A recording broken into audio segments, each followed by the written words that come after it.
Hello again, and welcome to Broadcasting Scotland. It's Friday the 24th of June. I'm Andrew Wilson, and this is Scotland at 7.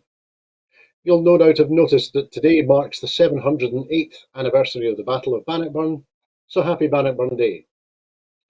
This evening I have the latest daily update from Ukraine on day 121 of the illegal Russian war of aggression. Then I will introduce our guest for this evening, and then together we will look at today's headlines from Scotland and around the world.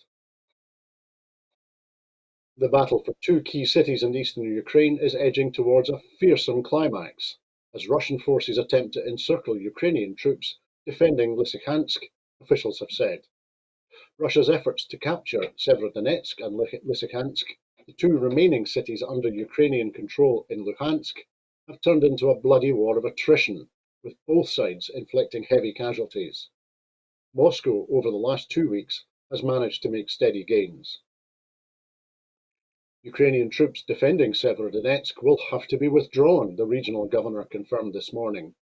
Remaining in positions smashed to pieces over many months just for the sake of staying there does not make sense, Sergei Haidai told Ukrainian television. No town is safe for residents in Ukraine's eastern region of Donetsk as fighting intensifies, according to local officials. European leaders granted Ukraine candidate status late yesterday in a historic decision that opens the door to EU membership for the war-torn country and deals a blow to Vladimir Putin. EU leaders meeting in Brussels approved Ukraine's candidate status after nearly 4 months after the country's president, Volodymyr Zelensky, launched his country's bid to join the bloc in the early days of the Russian invasion. The European Commission President, Ursula von der Leyen, declared it was a good day for Europe, and the French President, Emmanuel Macron, said it was a historic decision that sent a strong signal towards Russia in the current geopolitical context. Ukraine's President, Volodymyr Zelensky, immediately welcomed the move, saying, "Ukraine's future is in the EU. It's a victory. We have been waiting for 120 days and 30 years, he added, referring to the duration of the war and the decades since Ukraine became independent on the breakup of the Soviet Union. And now we will defeat the enemy, he said. The German Chancellor Olaf Scholz has said Europe needs to ramp up efforts to cut its dependency on Russian fossil fuel imports. The US will send another $450 million in military aid to Ukraine, including some additional medium-range rocket systems. The latest package includes 4 high-mobility artillery systems, tens of thousands of rounds of artillery ammunition, and patrol boats.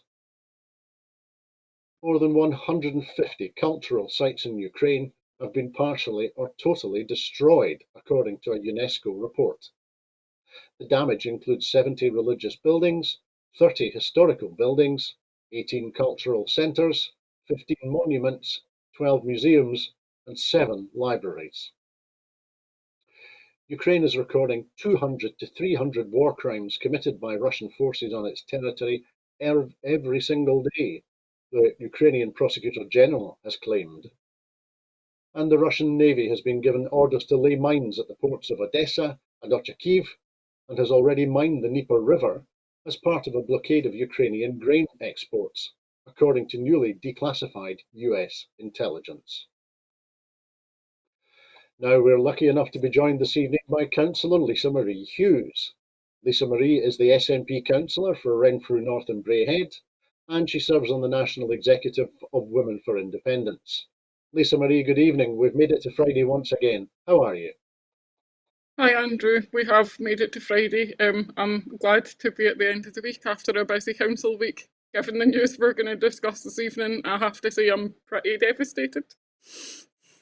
Well, we will discuss a number of today's headlines in some detail, Lisa Marie, and I'm very glad that you're here and able to join us to do that this evening.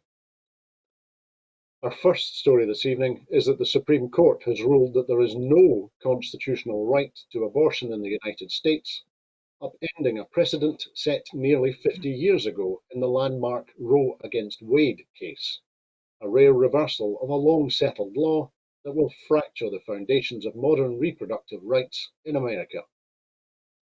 The court's ruling came in the pivotal case Dobbs against Jackson Women's Health Organization, in which the last abortion clinic in Mississippi opposed the state's efforts to ban abortion after 15 weeks and overturn Roe in the process. The reversal of the 1973 opinion will again allow individual US states to ban abortion. At least 26 states are expected to do so immediately or as soon as practicable. The court's decision in Dobbs is certain to be one of the most consequential in generations. It will have profound, immediate, and enduring consequences for the lives of millions of American women and other people who can become pregnant, and unpredictable ripple effects that could play out over decades. It is estimated that 30 million women of reproductive age live in states which are likely to ban or all but ban abortion. The final ruling from the Conservative-dominated court comes after a draft opinion was leaked in early May. In it, the right-leaning Justice Samuel Alito laid out a caustic argument for reversing Roe against Wade. Experts believe the coming days and weeks will bring chaotic attempts by conservatives to ban the procedure as soon as possible, as a patchwork of some of the most severe abortion restrictions in the world go into effect. Swathes of the US South and Midwest are expected to ban abortion or impose severe restrictions, forcing patients who want the procedure to travel hundreds of miles or self-manage abortions at home. At least one economist has estimated such bans could result in an additional 60,000 births a year among women who want an abortion but are unable to obtain one. Such bans are likely to affect 41% of women of reproductive age in the US and hit the young, poor, black and brown women and people who already have children the hardest. The ripple effects of the decision could also herald greater restrictions in other areas of private life, with ramifications for gay marriage, sex, and possibly even birth control. The decision is likely to spark more protests and rallies and intensify debate within and between states and even cities about abortion. The shock decision could also upend the midterm elections in November.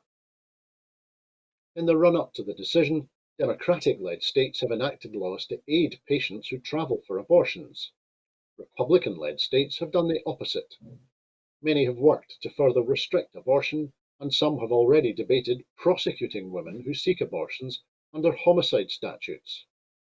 Although an estimated 85% of Americans support legal abortion under certain circumstances, partisan manipulation of electoral districts, gerrymandering, has insulated right-leaning Republican leaders from popular opinion. Internationally, the decision will make the US one of only 4 countries since 1994 to restrict abortion, according to the Center for Reproductive Rights, the other countries being Poland, Nicaragua, and El Salvador. This will further set America apart from peer countries as life expectancy falls, and it could also damage the nation's ability to advocate for the rights of women and girls globally. So, Lisa Marie, I was sitting listening to other news coverage of this story with my 20-year-old stepdaughter. I was struck, as usual, by the number of male voices. So I'm going to be quiet for a wee while. And Lisa Marie, perhaps can you tell me first, what has struck you most about the announcement of this decision from the Supreme Court today? Do you know, it's the absolute scale of it, Andrew, and what it's actually rolling back. I really just want to express absolute solidarity with women and rights campaigners across the US and across the world, because it is absolutely devastating. You talked about the 50 years of access, and that's absolutely right. It's rolling back that, it's decimated it, but it's also rolling back 200 years of activism. These are the least rights that women will have in the US in terms of things like abortion since the early 1800s. An appalling state for them to be in. And also, I have real concerns around the issues that this will have for women in poverty, of colour, with disabilities, and LGBT people, as well as women generally, because inevitably, if women are experiencing hardship, those intersectional hardships are so much worse. And they already have such significant health inequality in America. We're talking about forcing women to make the choice between carrying a child to term or having an unsafe abortion. in a country that has no universal healthcare and no right to maternity care. It's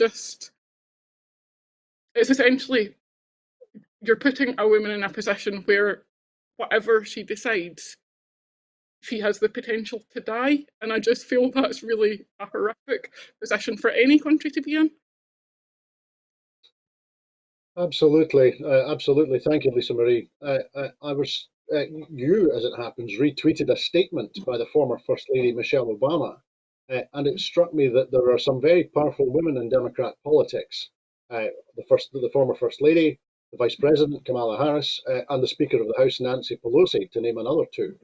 Do you think that such powerful political women will be at the forefront of political and activist reaction to this decision? I think they need to be.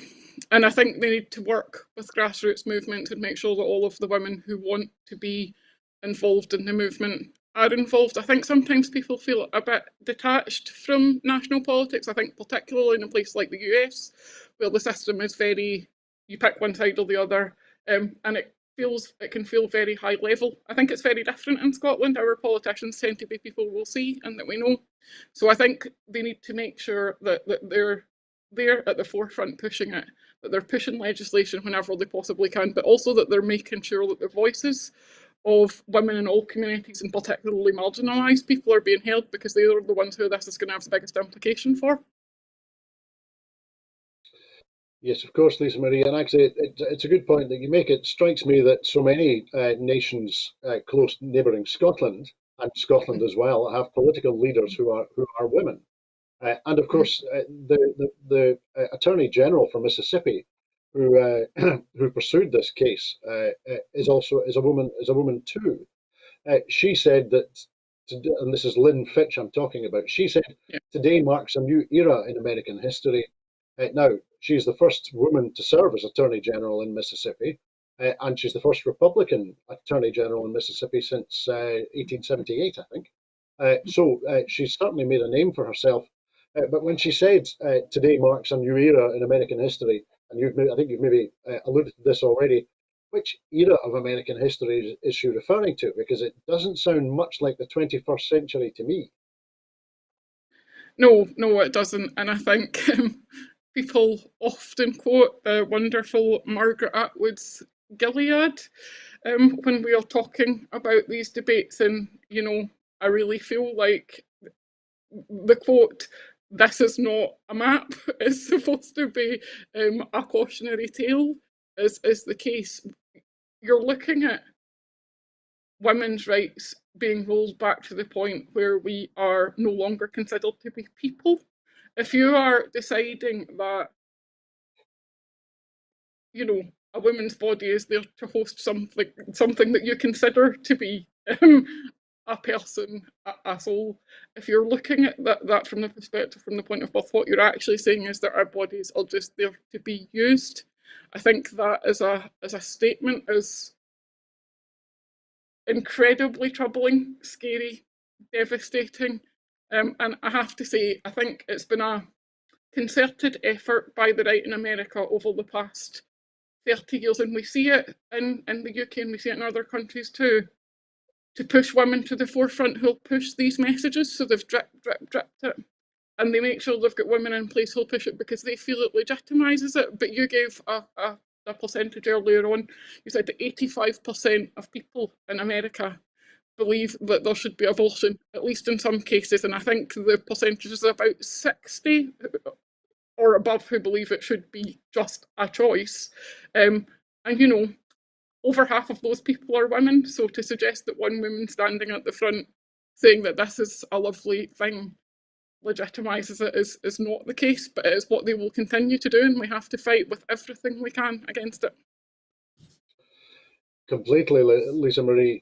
And as you say, with polls showing that a majority of Americans are opposed to overturning Roe against Wade, I think Democrats are hoping that the ruling will trigger outrage and mobilise their base and attract moderate swing voters who will see Republican positions on the issue as increasingly extreme.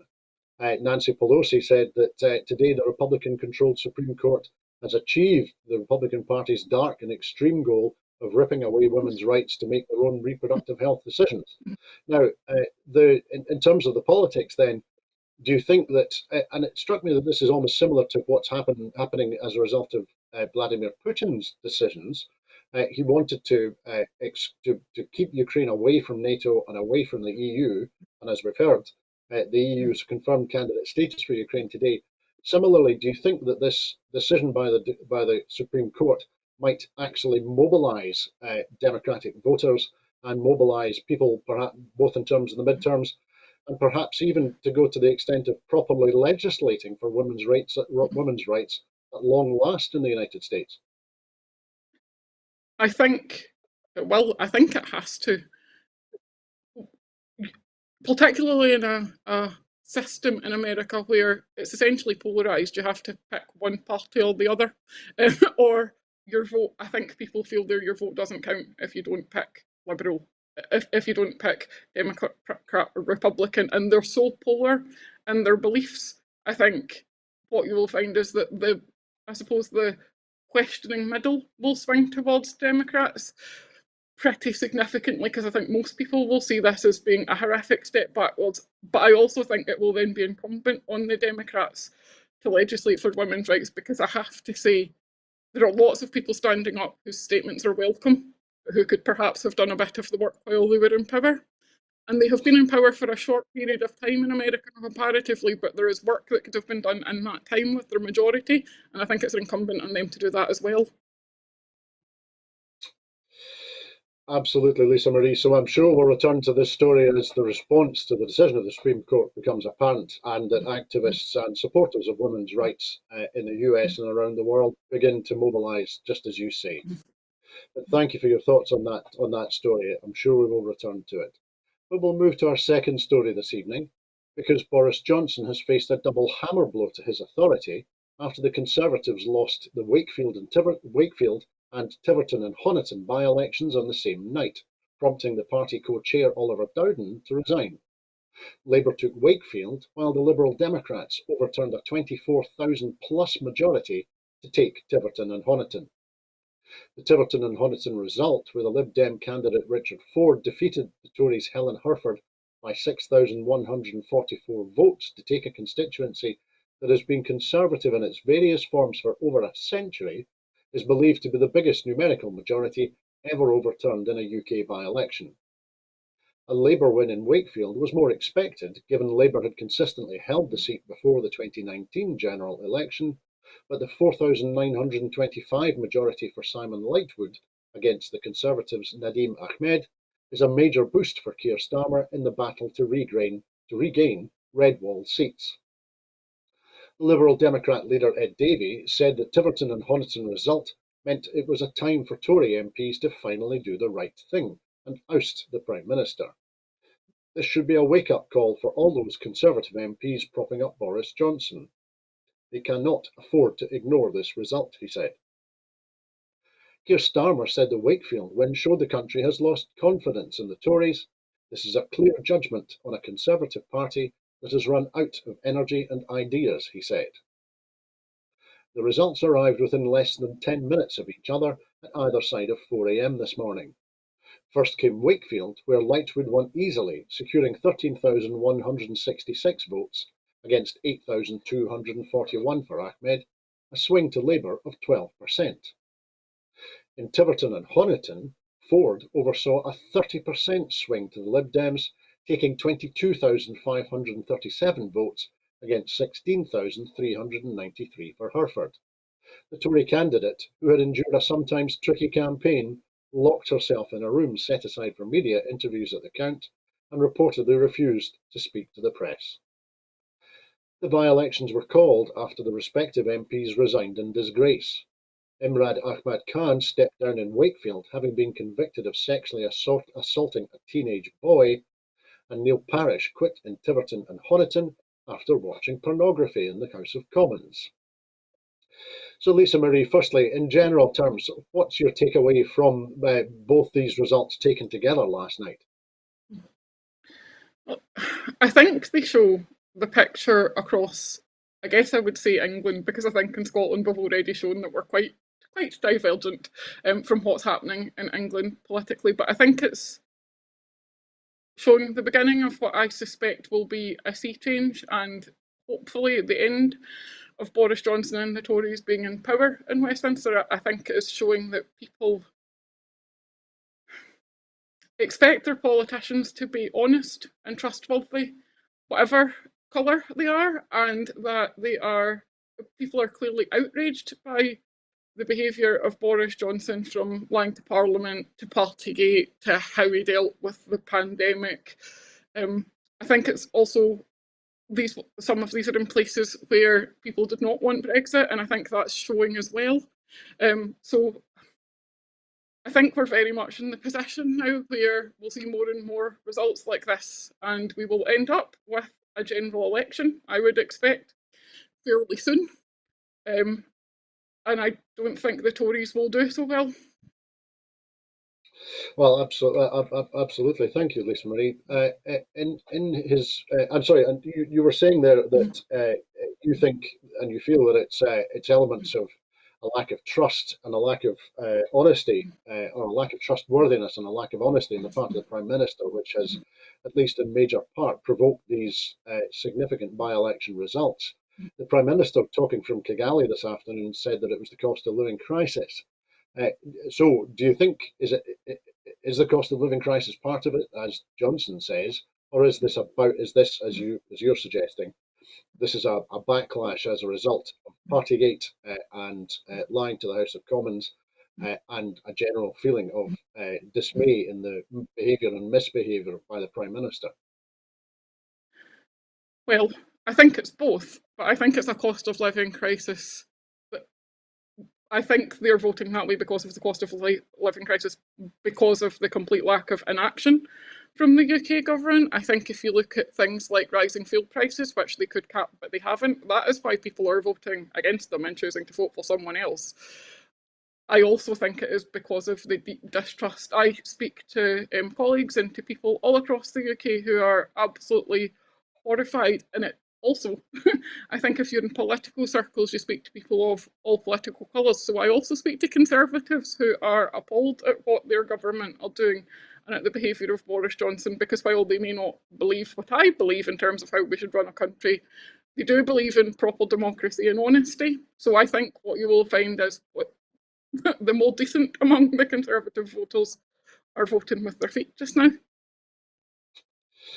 Completely. Now, thinking about the politics more broadly, as you say, you talk to political people in politics of all colours and shades. In his victory speech, Richard Ford thanked voters in the constituency, including Labour supporters, who he said had lent their backing to help him win. And the scale of tactical voting, which saw Labour gain 1,500 votes in Tiverton, while the Lib Dem candidate in Wakefield got just 508. Now, that sort of tactical voting, it is expected, will alarm Conservative officials and MPs. So, given the apparent two things in this, firstly, given the apparent extent of tactical voting in both by-elections, do you think that these results will stick at the next general election, whether in 2024 or if, as you say, before then? I'm not sure that I think the results as they are will stick. I think what you will see is a swing towards whichever left-wing party is likely to win. So I suspect you would still see some tactical voting, but also if you come to next year, people have had a lot more time to think about where they place their vote, and you might find they're just placing it with the party that is most aligned to them as a now non-Conservative voter. But I certainly wouldn't expect them to swing back to Conservative. Yes, yes, absolutely. Thank you. And also thinking about that element of tactical voting and collaboration. Uh, in Scotland, we know that the Lib Dems and Labour cooperate in elections in Edinburgh. We've seen this now in two. I've seen it. I've seen it now in several elections, and we've seen apparent collaboration in these two by-elections now. So, is that kind of collaboration? Do you think, in general terms, is it a good thing for democracy and politics? I think it depends on what it achieves. So if you're working in a minority government, for example, having collaboration with someone who has got a similar perspective to you to make sure that you get good work done is important. I think when it's collaboration on the basis of just trying to decimate someone else, you can find that you have people who are quite polar working together, and I don't think that really serves constituents well. Um, I think you have to work across politics anyway to a degree, um, but I certainly think you would have to have something in common with the people to work with for it to work long term. I couldn't see myself collaborating with any Tories, for example. I don't think our thoughts and values match up. It depends on the situation, I think. That's an interesting perspective, and as you say, that then gives an opportunity in different situations for different approaches to be implemented and to work. We'll look at we'll look a little bit more at the Prime Minister Boris Johnson, because speaking to the press in Rwanda today, Boris Johnson said that he would keep going as Prime Minister despite losing the former Tory stronghold of Tiverton and Honiton to the Lib Dems and Wakefield to Labour. But pressure has begun to build on the Prime Minister after the resignation of Oliver Dowden as party co-chair and fresh criticism from senior Conservatives. Oliver Dowden resigned as Conservative co-chair shortly after the results were announced in the party's disastrous double by-election losses in Wakefield and in Tiverton and Honiton, saying someone must take responsibility for a recent run of poor results. His resignation letter, also sent in a tweet, comes after the party lost 2 seats in a single night. Yesterday's parliamentary by-elections are the latest in a run of very poor results for our party, Dowden wrote. Our supporters are distressed and disappointed by recent events, and I share their feelings. We cannot carry on with business as usual. Somebody must take responsibility, and I have concluded that, in these circumstances, it would not be right for me to remain in office. He added, finally, I want to emphasise that this is a deeply personal decision that I have taken alone, and then emphasised his loyalty to the Conservative Party. Boris Johnson was reported to be taken by surprise by Dowden's resignation. Dowden was due to be doing the morning media round on behalf of Number 10. The former Tory leader Michael Howard has called on Johnson to quit and on cabinet members to consider their positions after the by-election results. Mr Howard, who is still a senior figure in the party, told BBC Radio 4's World at One that the Prime Minister should go. Asked whether he thought Johnson should resign, he said, I do. He added, the party, and more importantly the country, would be better off under new leadership. Members of the Cabinet should very carefully consider their positions. It may be necessary for the executive of the 1922 committee to meet and to decide to change the rules so another leadership contest could take place. Andrew R.T. Davis, the Conservative leader in Wales, also broke ranks to criticise the Prime Minister for the first time, having defended him after this month's confidence vote. He told BBC Radio Wales, each and every day the Prime Minister gets up like any leader. They have to look in the mirror and ask themselves, can they continue to deliver for the country and for the people who have put them into office? So, Lisa Marie, another person who commented today was Sir Geoffrey Clifton Brown, who's with a name like that, is a veteran Tory MP and is on the executive of the 1922 committee. And he said it was possible that colleagues might need to take steps to have a new Prime Minister. He said, I will consider what my members say. I will then discuss this matter widely with my colleagues. We will hear what the Prime Minister says, and then we will have to make some difficult decisions, no doubt. Given the direction of travel here, it's more than 70% of backbenchers and the Conservatives voting no confidence in the Prime Minister less than a fortnight ago. Do you think that these decisions, which Clifton Brown describes as difficult, are in fact becoming rather easier for Tory politicians? Aye.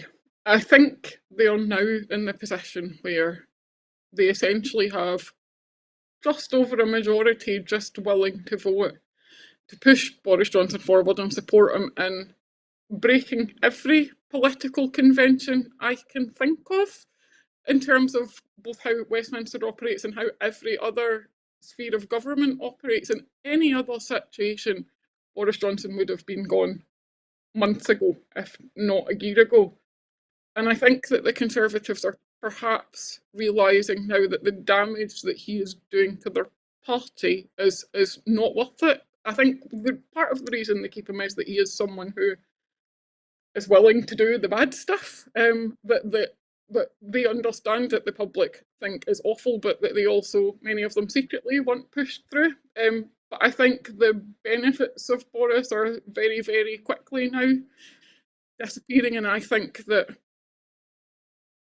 a few more days, a few more weeks, and the decision will be even easier for them, because they're now in a position where if you add the people who voted no confidence for him to the people across the benches who would also vote that, he would lose his position and the Conservatives quite likely wouldn't be in power anymore.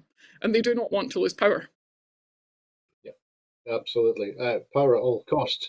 And just one final question on this story before we move on. It crossed my mind, and I will look at this from a Scottish perspective. Do you think the supporters of independence really want Johnson to go?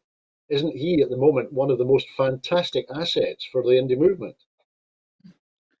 Well, he certainly probably helped, but certainly every independent supporter I speak to wants him gone and gone 3 years ago. Obviously, we would rather not be attached to England politically anymore. But I think people are really, really upset and devastated at the level of just complete disregard for the public that he has. You know, we've gone through a really difficult time over the past 2 years, and I've spoken to constituents, but I also, you know, have had the responsibility for overseeing council services and health services over the pandemic, and we've had our nurses and our staff out working hard and having Boris Johnson and his ministers making flippant comments about them having parties as well. And people just think he's a disgrace, and I think people think the sooner he's gone, the better. And I think independent supporters probably feel that most keenly, because we would never have voted Conservative in the first place. Completely. Thank you, Lisa Marie. We'll move on now because animal health officials are investigating a suspected foot and mouth outbreak on a pig farm near Feltwell in West Norfolk. A 10-kilometre control zone preventing the movement of any susceptible animal into or out of the area has been enforced. Foot and mouth disease is a highly infectious, frequently fatal ailment that affects cloven-footed animals such as cattle, sheep and pigs. A spokesperson for the Department for Environment, Food and Rural Affairs said that while preliminary testing did not indicate the presence of disease, further work is now underway to fully rule it out. The last major foot and mouth outbreak in the UK took place in 2001, when more than 6 million farm animals were killed to try to contain the virus. The first cases in that outbreak were reported in pigs. A more recent outbreak in 2007 did not spread beyond a handful of farms. So, Lisa Marie, as I just said, the last major outbreak that took place in the UK was 2001, and there were 6 million animals slaughtered. I wonder, do you think that farmers and the wider economy, in the circumstances we're in now, do you think that they would be in a position to withstand the impact of a repeat of 2001? I think it would be really, really challenging. I actually remember 2001. I live in Renfrewshire now and chose it as my home and love it, but I'm actually from a rural community. I'm from Ayrshire. So I remember the real significant personal, economic, and I mean, just visual impact it had in the area that I'm from. I think our sort of farming and rural communities would really, really struggle. What I would say is that I think our government learned a lot from that time. I think our local authorities learned a lot, and I think that our public protection measures are hopefully better. You talked about the fact that there's already been a zone enforced. Those perhaps didn't happen quickly enough in 2001, and we learn from every situation like this. So one would hope that we've taken the learnings from that and we limit these things as quickly as we possibly can, so that there isn't that impact. Absolutely. Thank you, Lisa Marie. Learning from history. There's a novel concept in some of the stories we've been discussing this evening already. But our next item will return to the US because the Republicans Matt Gaetz and Mo Brooks sought a blanket pardon of members of Congress involved in Donald Trump's attempt to overturn his defeat by Joe Biden through lies about electoral fraud. the House January 6 committee has revealed yesterday. A witness said Andy Biggs of Arizona, Lou Gohmert of Texas, and Scott Perry of Pennsylvania also contacted the White House about securing pardons. The same witness, former Trump White House aide Cassidy Hutchinson, said she heard Marjorie Taylor Greene, an extremist from Georgia, wanted a pardon too. The committee displayed an email written by Brooks on 11 January 2021, 5 days after the deadly attack on the US Capitol by Trump supporters. Brooks, who had delivered a fire-breathing speech at a rally before the Capitol riot, sought preemptive pardons for every congressman and senator who voted to reject the Electoral College vote submissions of Arizona and Pennsylvania. A total of 147 Republicans lodged such votes, even after the Capitol was stormed, an attack that endangered the life of the Vice President, Mike Pence, and to which a bipartisan Senate committee has linked 7 deaths. Senators Ted Cruz and Josh Hawley, potential rivals to Trump for the Republican nomination in 2024, were among them. For the January 6 committee, the Illinois Republican Adam Kinzinger said that Brooks emailed the White House, quote, pursuant to a request from Matt Gaetz, requesting a pardon for Representative Gaetz, himself, and unnamed others. Witnesses told the Select Committee that the president considered offering pardons to a wide range of individuals connected to the president, Kinzinger added. It's been widely reported that Trump allies sought January 6 pardons before Trump left office, and that Trump considered offering preemptive pardons to himself and family members. He has repeatedly floated the idea of pardoning Capitol rioters should he return to power. The January 6 committee previously revealed that John Eastman, a law professor who pushed Pence to overturn election results, contacted Rudy Giuliani, Trump's personal attorney, to ask if a pardon was possible for him. So, Lisa Marie, this notion that it's been floated repeatedly of pardoning Capitol rioters and apparently elected officials as well, should Trump return to power. So, is this an indication that this is just another clamp that Trump has on senior parts of the Republican Party? If they're going to get their pardons, they will have to work to get him elected again. Oh, I'm sure it is. I think he's shown throughout his presidency and throughout his career that it's whatever he can leverage to make sure he gets into power. And he was a person who in power had no concept of the value of it or the privilege that comes with it or the responsibility. But we have to consider that we're talking about, you know, acts to subvert democracy that led to actual terrorism here. So even the suggestion of any pardoning is completely against democracy. But it's unsurprising to get a few more people to back him. Absolutely. And also in this story, Kinzinger said, the only reason I know to ask for a pardon is because you think you've committed a crime. Now, that's the long and the short of it, isn't it? Senior Republicans at the time knew they were probably breaking the law. Oh, that's absolutely the case, because why else would you ask to be pardoned? And I think that if those people, and several who are still sitting politicians, if you consider yourself to have committed a crime, you should not still be sitting in your seat representing people. There's a basis across elected representation in every country of the world of being a fit and proper person.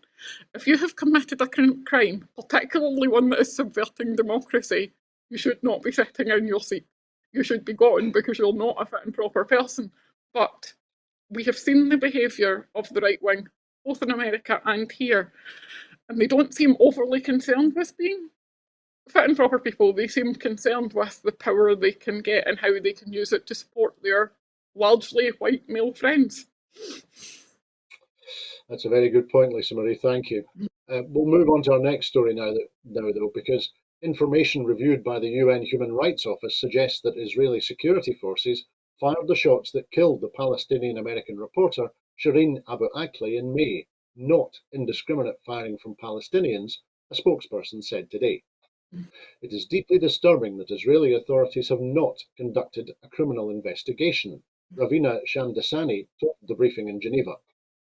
Israeli and Palestinian officials have exchanged recriminations over the incident, that led to chaotic scenes at Abu Akleh's funeral when Israeli police officers charged at mourners. Ravina Shamdasani said that the UN Rights Office had conducted its own monitoring of the incident. She declined to use the word investigation and has gone through photo, video, and audio material. It has also visited the scene, consulted experts, reviewed official communications, and interviewed witnesses, she said. All the information we have gathered, including official information from the Israeli military and the Palestinian Attorney General, is consistent with the finding that the shots that killed Shireen Abu Akleh and injured her colleague Ali Samoudi came from Israeli security forces and not from indiscriminate firing by armed Palestinians, as initially claimed by Israeli authorities. Shireen Abu Akleh was shot dead on May the 11th while she was covering an Israeli military raid in the city of Jenin in the Israeli-occupied West Bank. Our findings indicate that no warnings were issued and no shooting was taking place at that time and at that location, Ravina Shamdasani said.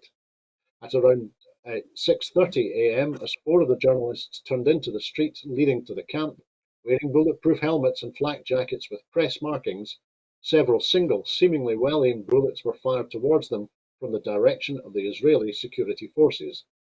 One single bullet injured Ali Samoudi in the shoulder, and another single bullet hit Shireen Abu Akleh in the head and killed her instantly.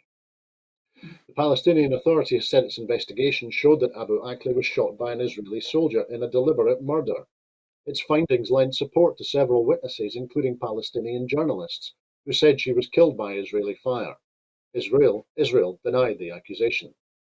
The IDF said today that it was committed to investigating her death and called on Palestinian authorities to share access to the bullet that killed her. The Palestinian Authority has refused to hand over the bullet, saying it does not trust Israel. In a statement responding to Ravina Shamdasani's briefing, the IDF insisted that there had been an exchange of fire between Israeli forces and Palestinian gunmen.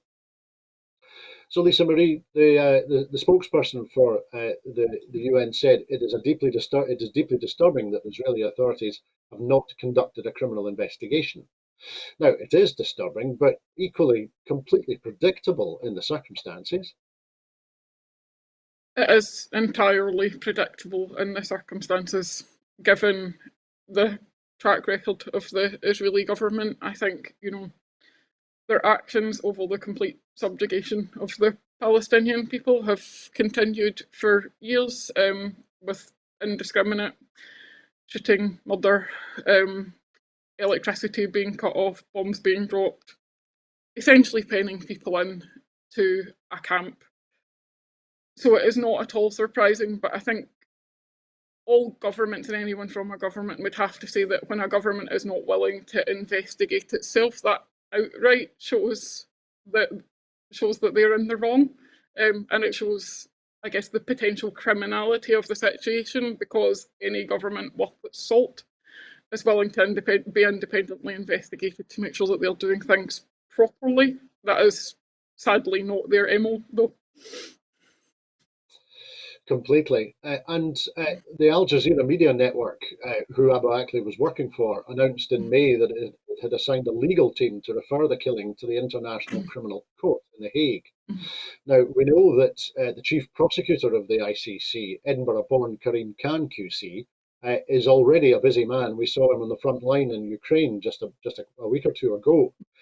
Given the demands on his time and on the court, and given the politics of the situation, do you think that it is likely that the ICC and other authorities will join the United Nations in investigating this properly and pressing for an answer and potentially prosecutions in respect of the murder of this journalist? Well, I would really hope they do. I think that it's incumbent on organisations who are supposed to protect the freedom of speech. The freedom of the press is really important. I mean, I'm a person who's in government. I think it's appropriate that the press are able to look at my actions, consider them, and criticise them if necessary. Hopefully, also say nice things when it is appropriate. It's a fundamental cornerstone of democracy. And when we have organisations set up precisely to ensure that that's upheld, it's incumbent on them to challenge, to probe, and to make sure that the correct things are done. Completely. Thank you. Now then, we'll return to Scotland for our final two stories. Firstly, projects which aim to boost food security in Scotland and address the biodiversity and climate crises will benefit from a major Scottish Government funding programme. At the Royal Highland Show in Edinburgh today, the First Minister, Nicola Sturgeon, announced a major investment of more than £200 million through the 2022 to 2027 Environment, Natural Resources and Agriculture Strategic Research Programme. The Scottish Government is one of the largest funders of agri-environmental research in the UK and will provide funding with a focus on strategic environment, natural resources and agricultural research. The programme will invest in varied innovative projects, including greenhouse gas reductions for agriculture and livestock, crops for vertical farms, which will help to produce a wide range of economically valuable crops, and vaccine research into animal diseases, including bovine respiratory disease. The fund backs long-term research programmes and science facilities which directly support Scotland's academic research base and allows research institutes to leverage additional funding from other funders. The First Minister spoke with industry leaders in a breakfast briefing and met with farmers and a variety of Scotland's food and drink producers. The First Minister, Nicola Sturgeon, said, "The Scottish Government provides significant funding to our major research institutes to explore issues such as planet and animal health and food security. In total, we are investing more than £200 million in the next 5 years, which will support over 150 projects.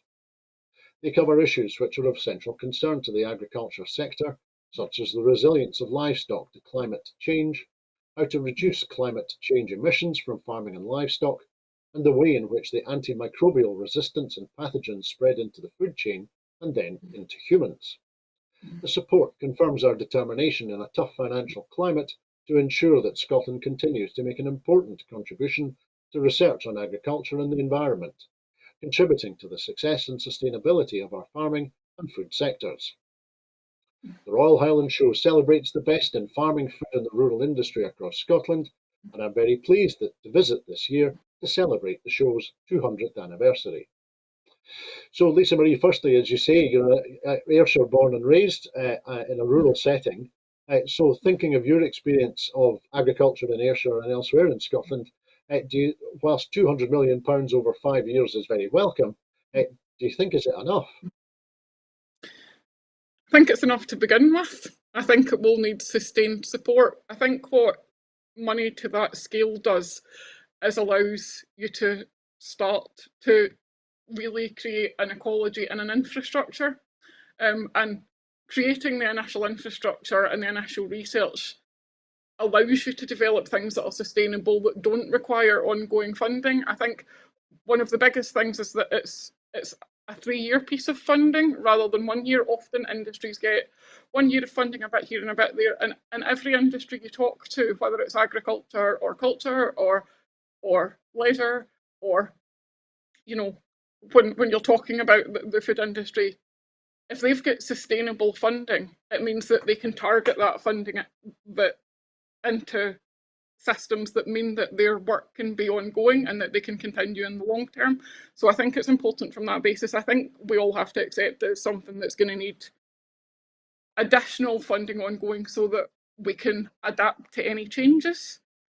I think what it will hopefully do is set Scotland up to be a place that produces more of its own food, that's more sustainable, more resilient, and that it can be done more locally as well, and also that we continue to be at the forefront of innovation, because one of the things that Scotland is really good at is research and development into technology and sustainability. So it's a good chunk of money to invest to begin with, but I think more will need to come.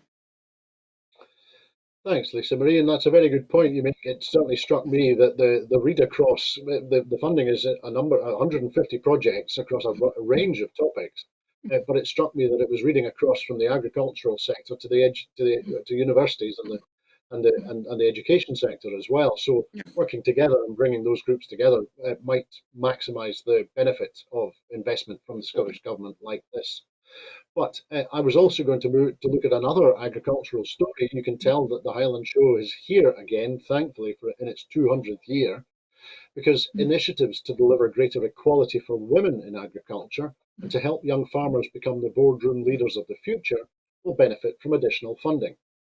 The Future Women in Agriculture Business Skills Training Project will receive £100,000 per year for the next 3 years, while funding to the Scottish Association of Young Farmers Clubs will see board members develop their leadership skills to create greater diversity in the boardrooms of the future. Among the projects to be supported by the overall package of more than £400,000 is the Women in Agriculture Practical Training Fund, which has helped more than 750 trainees to attend practical training courses, including tractor and trailer driving, sheepdog handling, and chainsaw use since its launch last year. The Rural Affairs Secretary, Mary Goodgen, said, "We are committed to building a fairer society, and part of that includes enabling all women living or working in Scottish agriculture to have equality of opportunity. This untapped potential is critical to help our agricultural businesses to be more resilient and able to diversify, meeting the needs of changing markets. We want to see more women joining those who have already developed a career in Scottish agriculture, which is why it's important women are given these opportunities in what has been a very male-dominated area." So, Lisa Marie, I'm going to have to admit, first of all, I of the farmers that I know as many women who are farmers as I know men. But put it, and I've got family women who ran farms for decades. But we're talking about the future here. So, do you think are young women and women going to be encouraged by both the practical and the longer term aspects of this initiative? I think they are. And I think you've spoken about the fact that a lot of the people you know in farming are women. And I think that's partly because there has been a slow move in farming towards women coming to the forefront, because I have to say, in my experience, while people would always describe the farmer as the men where I come from, women did as much of the work. I mean, I didn't do it a lot, but one of my best friend's family had a farm, and sometimes I went and helped on the farm. So I've done farm work and I'm a woman, but people would never have considered that that was a role I'd had, and they're often surprised when I say I have. But I think when you offer real development opportunities and the opportunity to train, to be really up to date on the best technology and skills, and also the opportunity to be at the table where decisions are made, that's really important, because across all industries, the decisions that we make on things that affect the economy and ecology, the impact on women more across everything. Everything has a disproportionate impact on women if a negative decision is made. So having people at the table having women at the table making the decisions should mean we make decisions that support everyone in the population, and I think that's really important. Absolutely, thanks, Lisa Marie. And more generally, we've both been talking about the number of women that we know who are in agriculture, but uh, thinking of the importance also of agriculture and the food sector to the Scottish economy, do you think do enough young women view agriculture or the food sector, but agriculture in particular, do enough young women see agriculture as a career that they would wish to pursue, or do we need to do more? Well, I think this programme develops that. I would always say we need to do more. I think that if you look at how we've done lots of support work around women getting into sort of STEAM roles, um, there's been, decades of work and support and funding underpinning that. And what you're finding is we really need young girls to understand when they're very young that that's an option for them. I mean, if I give an example, I went through a very good bit of the Scottish education system, but when I was choosing a science, as a woman, I was sort of automatically directed towards biology, which is the science that nice girls do, not towards chemistry and physics. Now, do I have aptitude there? I'll never know. So I think what this funding does is says, we really think this is important. We are going to make the links for leadership. I would expect that there would be links through education, so that when you're in rural areas, particularly when young girls are coming through, they're seeing that there are the opportunities for leadership for women, because they'll see the women who are 15 and 20 years younger than them doing it. And I think if you build that in, it then becomes natural. So are enough coming through now? No. but hopefully funds like this mean we get there. I have to say, I think there's also lots of work still to be done in STEM, but at least we're on the road. We are. I'm going to try and go to the Highland Show on Sunday, I think, for the first time in several years, and so I'll make it my business to sample and make sure that I talk to as many women as possible about their participation in the Scottish agricultural sector, because I'm sure we're going to come back to this topic again. But I'm sure we thank you, will. Lisa Marie. That was that you made a great point there. Thank you. But that was our final item this evening. In making these programmes, Broadcasting Scotland relies on the support of viewers and others who value our distinctive approach to news, current affairs and culture.